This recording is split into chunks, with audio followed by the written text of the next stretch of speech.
All right, so for those I haven't had the opportunity to meet, my name is Emily. I get to serve as Liquid's digital marketing director. I'm very excited to welcome you to what I hope will be the first of many sessions where Liquid gives you the lowdown on a topic that's trending, that's important, that's new.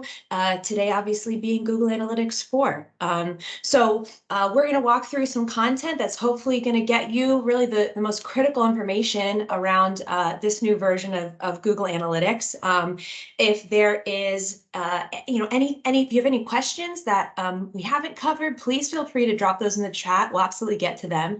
And then in addition to me, I also have from the Liquid team, engagement manager Kavita, a member of our sales and solution development team, a senior member of our technology team, Ben, who we are very fortunate to work alongside when it comes to these migrations and implementations, as well as senior web analyst Paul, who I am going to turn it over to. Thank you, Emily. Good afternoon, everyone. Thank you so much for taking some time out of your lunch break for this webinar. So we'll get right to it. That's me. Okay, let's get right into it. What is Google Analytics 4? So most of you, if not all of you, attending this webinar are currently using Google's free website analytics tool known as Google Analytics. The current platform is called Universal Analytics, or UA for short. It basically uses a measurement model that's based on sessions and page views, and UA has been around since about 2014. Conversely, for Google Analytics 4, or I'll be calling it GA4 most of the time, Google is calling it the next generation measurement solution, and it will be permanently replacing Universal Analytics as of July 1st of this year. So GA4 differs from UA in that its measurement model is based on events and parameters. So basically, everything that takes place on the site by a user is now an event. So loading a page is an event. It's a page view. Click on a button or a link. It's a click event. Even scrolling, they have an automatic event that tracks scrolling. File downloads. So everything is an event. And the reason for this change is that they believe that the advantages of this kind of measurement model will provide a far more detail about how users interact with your website. Next page here. So why the shift? I just talked a little bit about that, but GA4 will have several advantages over UA, including privacy enhancements. For instance, options like IP anonymization and targeted data deletion requests, which will help advertisers comply with data regulations such as GDPR or CCPA, which stands for the California Consumer Privacy Act. So the data deletion requests, that's a big improvement. So right now, if you had some personal identifiable information on your site, like email addresses that were more on the personal nature, you want to get rid of, say over a 4-month period, in UA, you basically have to delete the entire block of that 4 months, everything. For GA4, it's much more granular. You can target that area that you want deleted. So that's a huge improvement. You also have the ability in GA4 to view and analyze mobile app and web data in one platform. You can call that cross-domain tracking. So that's a big improvement. In UA, if you wanted to do that, you basically had to either hard code that on your pages or do something similar in Google Tag Manager. In GA4, you just go in the administration section. There's an area for you to implement cross-domain tracking, and you're good to go. So big improvement there. GA4 will be using more of machine learning to unearth insights about customer journeys across the platforms and devices, and that will mean a less reliance on cookies. And they're also going to have better integrations with Google's advertising platforms to optimize campaign performance and drive greater marketing ROI. So what timelines, deadlines should you be aware of? The most important deadline, as I mentioned earlier, is that the UA properties will stop processing data into the reports at the end of June. So starting on June of this year. So starting on July of this year, you're going to start seeing zeros across your UA reports. You only have access to historical data. And another deadline, another important deadline, mark this down, the end of December of this year, is Google says that you'll be able to access and download your historical data in UA through the end of this year. So that is something very important that you need to be aware of, and I'll be talking a little bit more about that as far as things to consider as far as storing your not only your UA data but also your GA4 data, because the historical access is not that long, relatively speaking. And Google, they're going to be providing more information regarding any other kinds of deadlines regarding, for example, when existing Universal Analytics properties will no longer be available. So when should you migrate to GA4? Not surprisingly, the time is now. Really, never more urgent than now. If you get that done within the next month or so, even a partial UA data set to compare with your GA4 data is better than nothing. Delaying this further is just going to be putting your data sets at risk. Even if you wait till after July to do this, and we'll talk about this a little bit later, but the fact is that Google has now announced just last week that for GA4 properties that have not been migrated, they're going to do that. They're going to do an automatic migration. I have some concerns about that, and I think you should as well. So even if you just let that happen, you're probably going to definitely see some gaps in your events tracking at the very least. But I'll get more into that a little bit later. So let's get back to what you can look forward to regarding GA4 and how it compares to UA. So you're definitely going to see some differences in the metrics and the dimensions that you're currently used to. So for instance, sessions are going to be different. They're measured differently. Right now for UA, a session is defined as a group of hits recorded for a user in a given period of time. In GA4, it's actually going to be a group of events recorded for a user in a given period of time. So there's a big difference there. They're also going to be GA is going to be dropping the what they call the midnight trigger on sessions. Currently in Universal Analytics, if you're online at 11:55 at night and you go past midnight, that's going to count as 2 sessions. Why they do that, I don't know. But in GA4, that's no longer going to be the case. So your sessions are probably going to be a little bit lower in GA4 compared to Universal Analytics. So do not be alarmed by that. But that's something definitely to think about when you're comparing your data to UA data in the future. You're going to have some new metrics to look forward to and deal with. You can say hello to engaged sessions and engagement rate, which is now the new, I guess you'd call it the glass half full bounce rate. Looking at it from the opposite end. Now page views is now going to be called views. You can say goodbye to the bounce rate. So let's get back to the engagement rate. The engagement rate is defined as a session. I'm sorry, an engaged session is defined as a session in which a user spends 10 seconds or more on the site, or has viewed 2 more screens or pages, or has had a conversion event. So the engagement rate is related to what engaged sessions are. The bounce rate is technically not going to be there anymore. If you wanted to calculate a bounce rate, you could by going 1 minus the engagement rate, but it's still not going to be a total match to what the bounce rate is in Universal Analytics. So just be aware of that. Other things to say goodbye to are pages per session, average session duration, and unique page views. There are some pretty interesting and useful features in the GA4 platform. One of the examples would be what's called a first user default channel grouping. So you can look at your data, you look at your traffic either through a user perspective or an traffic acquisition perspective. So there's enhanced abilities, enhanced bells and whistles within those areas for you to make some further analysis.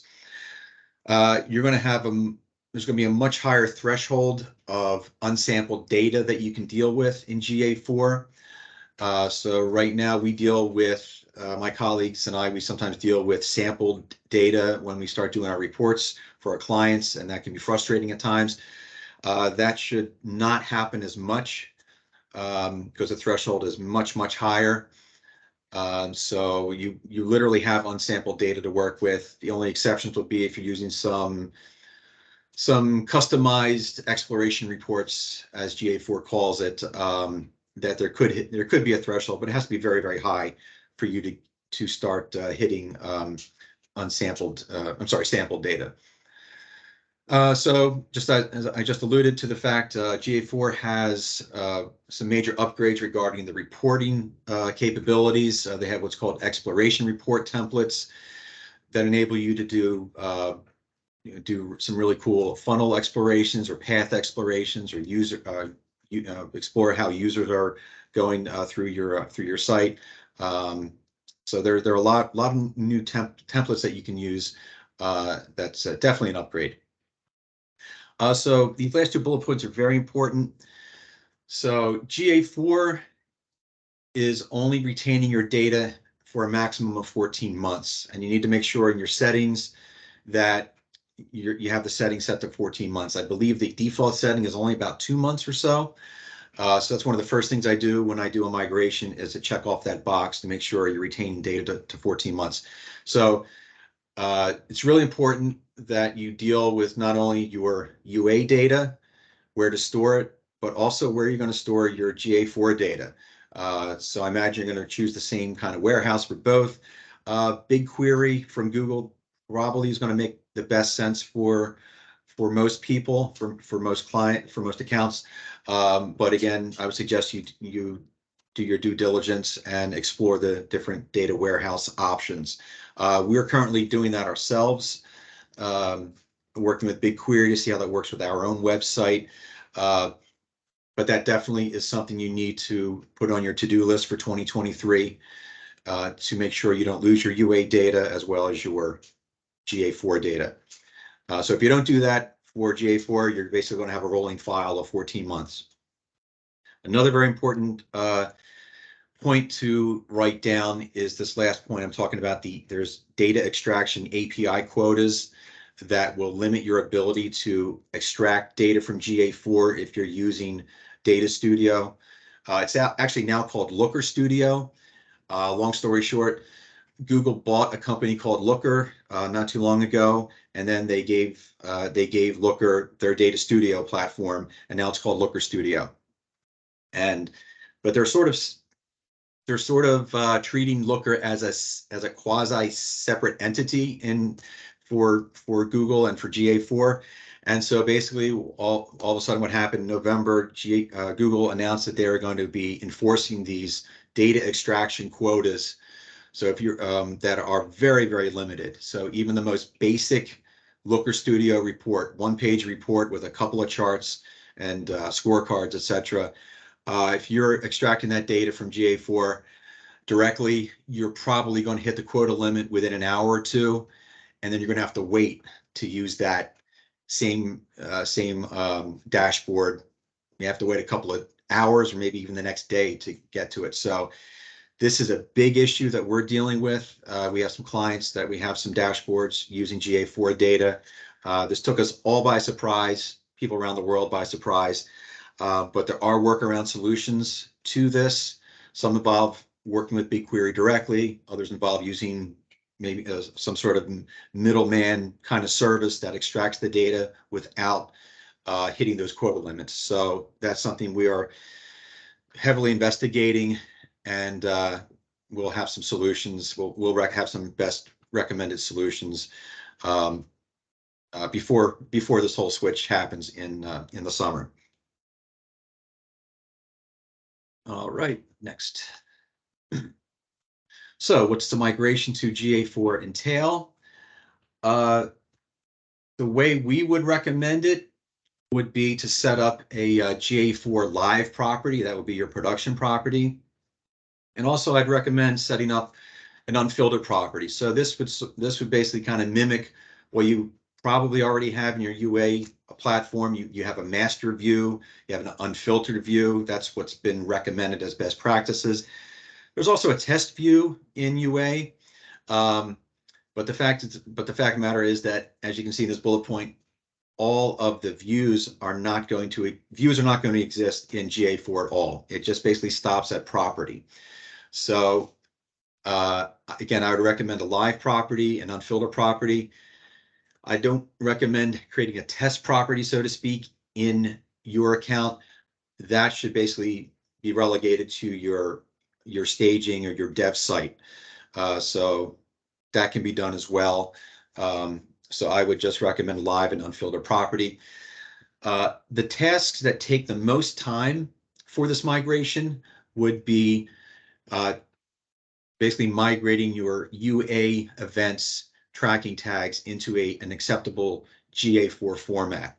There's a different format. In UA, you have your event category, your action, your label, and sometimes your value.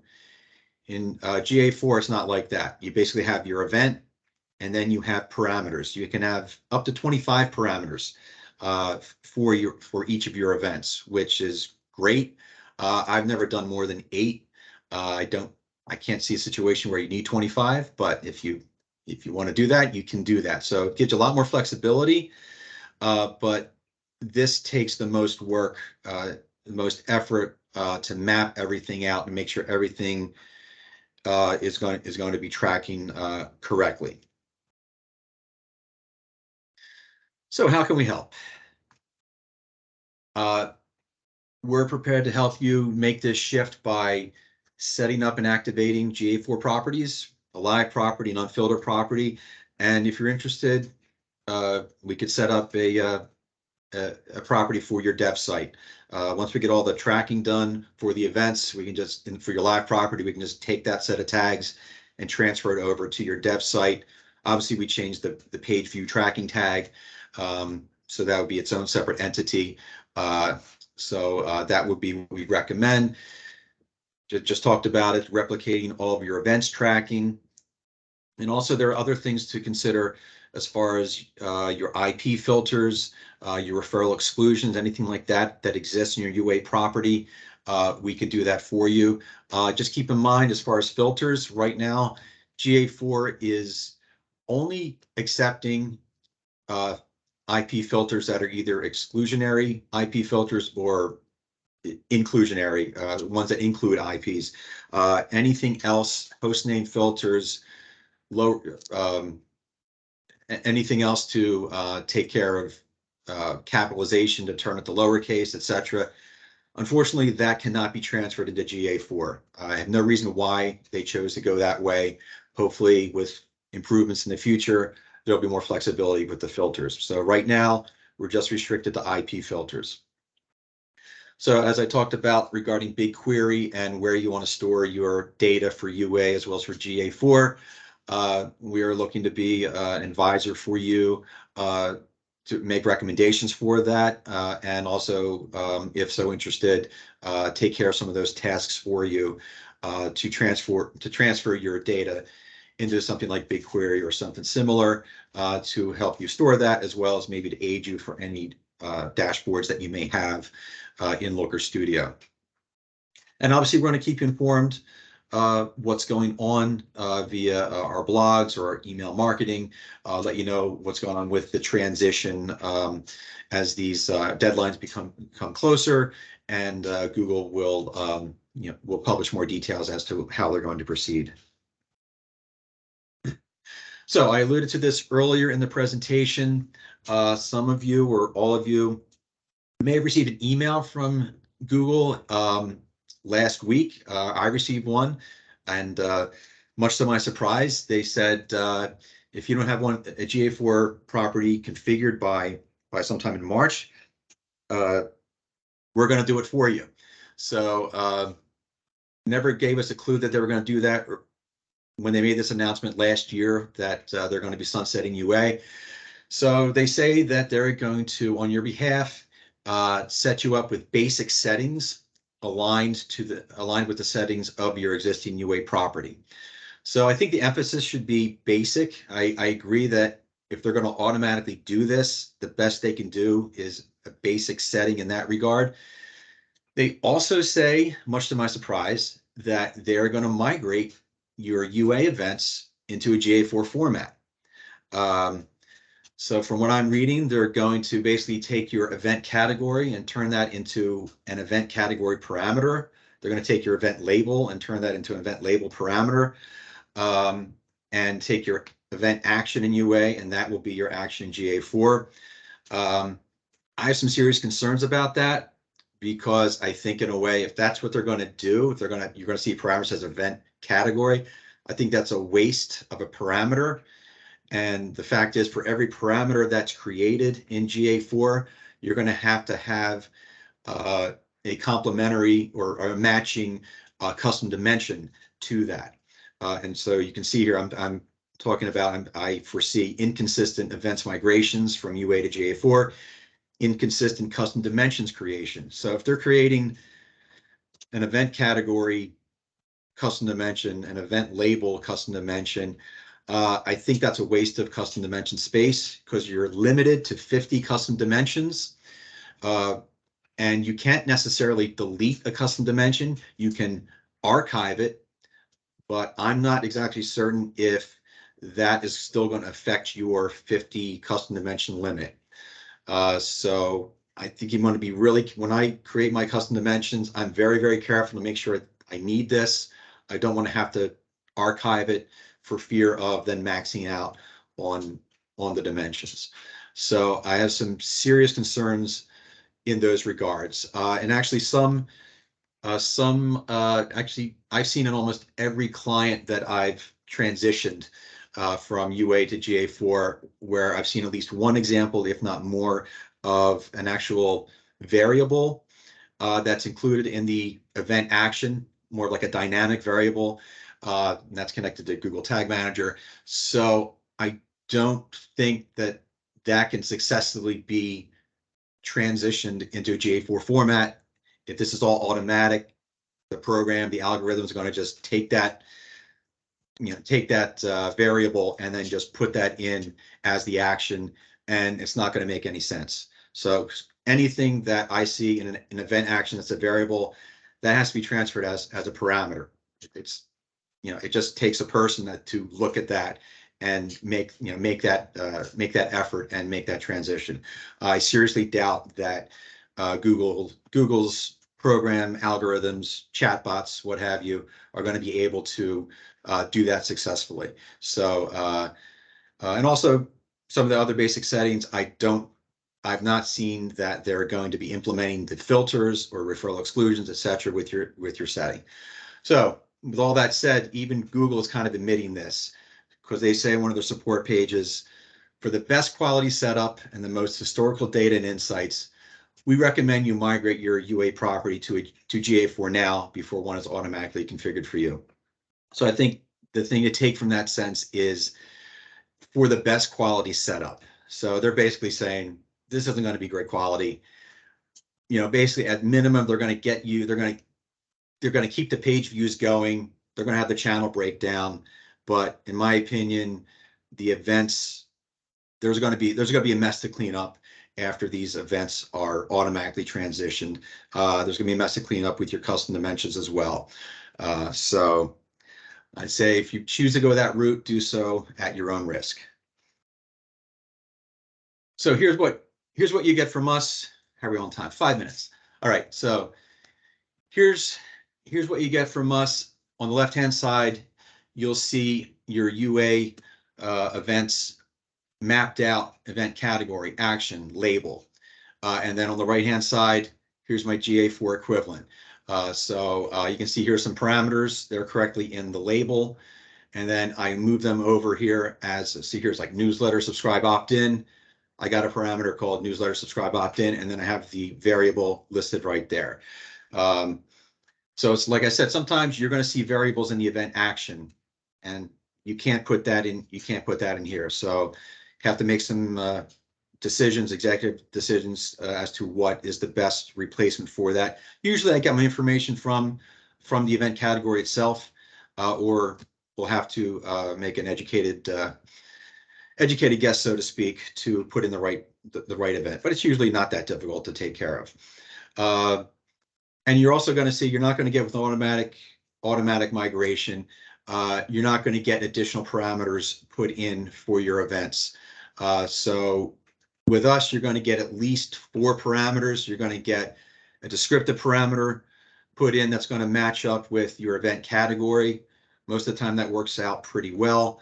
And then you're going to get page path, click URL, and click text. You're very limited over here. You basically have the event label to choose. Maybe should I put page path in here? Should I put click text? You can put both in there, but then that's another mess. I don't recommend doing that. So what you get from us, you're gonna get a 360-degree view of each event. I probably average 5 to, at minimum 4. You're probably gonna get 5 or 6 parameters per event if needed. So that's how we proceed. You'll get a deliverable like this, really at the beginning to show you, here's our plan, and then the final deliverable, here's how we did it. So you'll be able to reference what your events were in UA to GA4. And yeah, finally, here's an example of the custom dimensions. Here are the parameters that are in the events, and then I've create a custom dimension, usually pulling from the parameter name, cleaning it up a bit. Don't need to do any underscores here. And then I put in a description of what this custom dimension refers to, either a group of events or one particular event, just to help you as you're getting used to GA4. Okay, I want to see, this. I have this event. I need to see this parameter. How's that working? This will help you locate the right custom dimension that matches up with that parameter. So yeah, so a lot of thought goes into this. You're not going to get this with an automatic migration at all.